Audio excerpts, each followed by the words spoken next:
Media বিষয়ক সম্পাদকের নিম্নভাবে হত্যা করা হয়েছে এবং আমাদের বিপ্লবী সভাপতিকে বড় হামলা এবং আমাদের নেতাকে নিম্নভাবে প্রহার করে তাকে রক্তাক্ত করে এখন তিনি হাসপাতালে মৃত্যুর সাথে পাঞ্জা রয়েছে।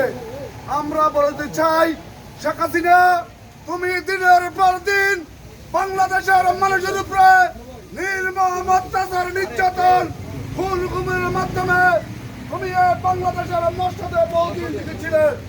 বাংলাদেশের গণমানুষ তোমাকে বাংলার মাটি থেকে বিতাড়িত করেছে এবং তোমার ফাঁসি আমরা নিশ্চিত না করা পর্যন্ত আমরা রাজপথে থাকবো ইনশাআল্লাহ।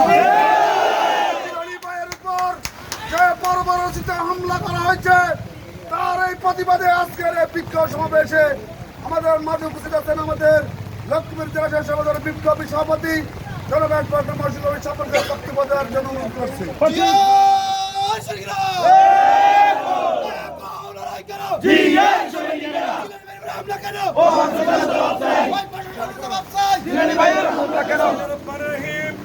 প্রিয় সহযোগিতা বন্ধুরা, আপনারা জানেন ইতিমধ্যে এই দেশ স্বাধীন হয়েছে, হাসিনা পলায়ন করেছে, কিন্তু আপনারা দেখেছেন জাতীয়তাবাদী সৈনিকরা আমাদের ভারপ্রাপ্ত চেয়ারম্যান তারেক রহমানের নির্দেশে তারা শান্ত রয়েছে।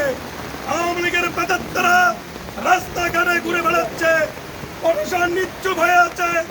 লক্ষ্মীপুর জেলা পুলিশ সহ সারা বাংলাদেশের পুলিশ কোনো ভূমিকা রাখছে না।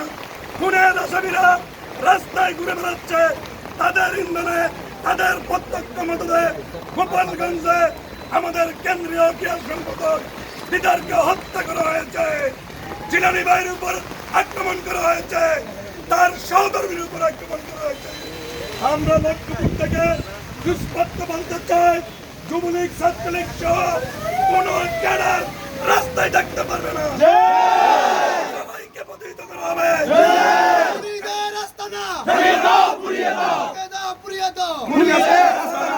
লক্ষ্মীপুর জেলা পুলিশ এবং ওসির কাছে আমাদের উদাত্ত আহ্বান থাকবে, সরকারের বেতন ভাতা দিচ্ছেন, আপনারা নিরাপত্তার দোহাই দিয়ে খুনিদের ধরছেন না, কারো বাড়ি গাড়িতে কোনো অভিযান আসপত্র আপনারা চালান নাই। আমরা আপনাদেরকে এই সমাবেশ থেকে বলতে চাই, সকল খুনিদের দোষকদের গ্রেপ্তার করবেন, নইলে জনগণ যেভাবে গণহত্যারে প্রতিরোধ করছে আমরাও তাদেরকে সেভাবে প্রতিরোধ করবো। সবাইকে ধন্যবাদ জানিয়ে আজকের বিক্ষোভ সমাবেশ এখানে সমাপ্ত ঘোষণা করছি।